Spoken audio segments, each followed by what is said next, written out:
snow, and that's where I spent the night and got the skis on in the daytime. The ski unit grew quickly. The 87th Regiment was joined by the 85th and 86th to form a full division, and a bigger camp was needed. The Army picked a site deep in the Colorado Rockies at a whistle stop called Pando, more than 9,000 feet above sea level. Work began in the spring of '42 on the new Camp Hale, 800 buildings, to house 16,000 men and nearly 4,000 horses and mules. When the ski troops began moving into Camp Hale in late 1942, their first impression was of a pristine mountaineer's paradise, but they soon discovered otherwise. They usually had three locomotives, coal-burning locomotives, to get them up over Tennessee Pass. So they'd dump a lot of smoke, and then all of our barracks each had two wood-burning or coal-burning furnaces, soft coal, and that poured more smoke into the air. And the smoke from the train would ascend just to a certain level and then kind of remain there as a brown cloud over the entire camp. It was known as the land of the black snow. Typical morning, you'd fall out for reveille, and the first thing you do would be to start coughing, deep coughs to clear your lungs and get rid of that garbage. The combination of rarefied air and pollution was too much for hundreds of soldiers who had to be sent back to regular units at sea level. For those who stayed, training at around 10,000 feet in freezing temperatures turned Camp Hale into Camp Hell.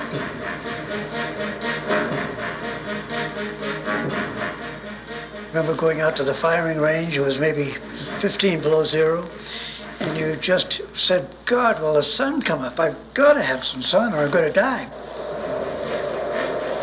The real thing I think we learned at Camp Hale was how to handle cold and altitude. When we got to Europe, I think our conditioning is what really got us through the toughest times. The new ski troops were bracing themselves to fight in the mountains of Europe, but soon they would be called to battle on the other side of the world.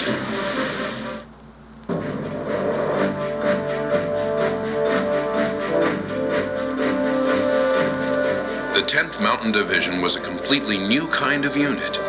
These soldiers lived on the edge of human endurance at 10,000 feet and trained for a kind of mountain warfare that was new to Americans. That meant the Army had to rethink its whole approach. The mountain troops needed new types of clothes, equipment, and tactics. And the Army had not updated its winter combat manual since 1914. Boots, bindings, clothing, and what have you.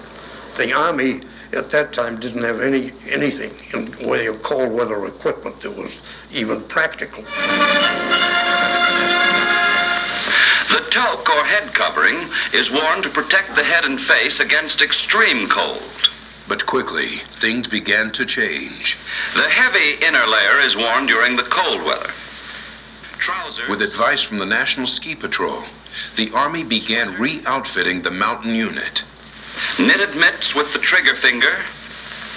Now you see the ski trooper completely dressed in his middle layer of clothing. I wore wool trousers, a wool sweater next to my skin, a wool shirt, wool cap, wool gloves. And the boots. I'm amazed at how effective they were. The Army also experimented with new technology for mountain warfare. It commissioned the Studebaker Motor Company to develop a special vehicle called the Weasel, the world's first snowcat. Running on Caterpillar tracks, the Weasel could haul men by rope through the snow or pull supplies on sleds, but that didn't make it popular.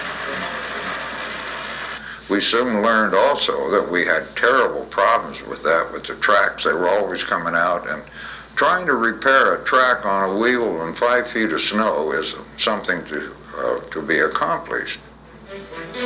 Conditions forced the mountaineers to learn many techniques not found in the basic training manual.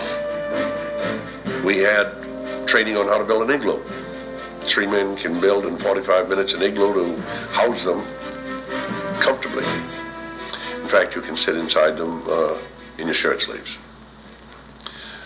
A candle will give you enough heat, and if you get too much heat, you'll melt the roof and it'll drip down on you. Then, of course, there was the skiing. Some recruits had joined with romantic notions of gliding down the mountains. But in reality, Army skiing was more about endurance. The skiing through the brush, we called it bushwhacking. That's hard to do, and you have to get used to doing it. So we did a little bit of that all the time. Skis were really a mode of transportation, and these wonderful pictures of people skiing down the hill looking perfect with a pack and a ski on their back has been overplayed in my view. You had a pack on your back and long, stiff skis, and the boots weren't great for control and so on. So unless you did kind of knew how to ski before, it was hard to develop the technique. While many of the volunteers were expert skiers, many of their officers were not. So the junior men often taught their superiors. It was interesting because not all of these higher officers, some of whom were regular Army, were young, and of course not having skied before, it was quite a job to get them to a point where they could come down the slopes safely. The men were training in the snow 5 days a week. And what did they do on the weekends? They went skiing. So that was fun. If you couldn't get a weekend pass to Denver,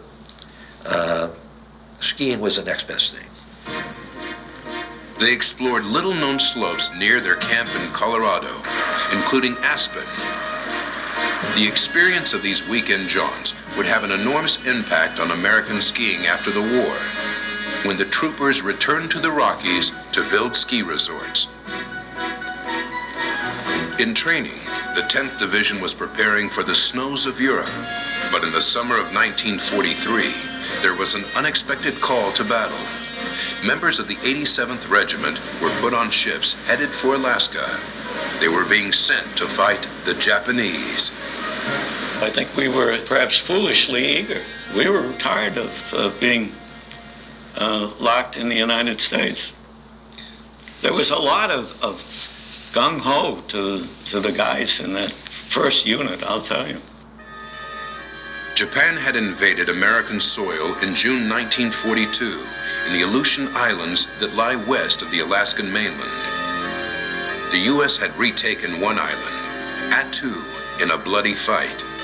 Now it wanted to reclaim the island of Kiska, defended by 5,000 Japanese.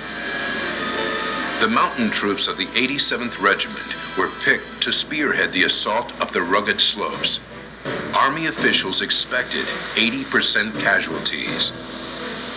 I have to say this, I don't know that there was an exhibition of fear too much on people's part to go again. I mean, it wasn't expecting a picnic, but we were prepared to do what we had to do. When we landed at low tide, the landing was almost impossible. We had to slowly work our way ashore through the rocks that were sticking up through the water. The troops began heading up the jagged slopes, not knowing what to expect.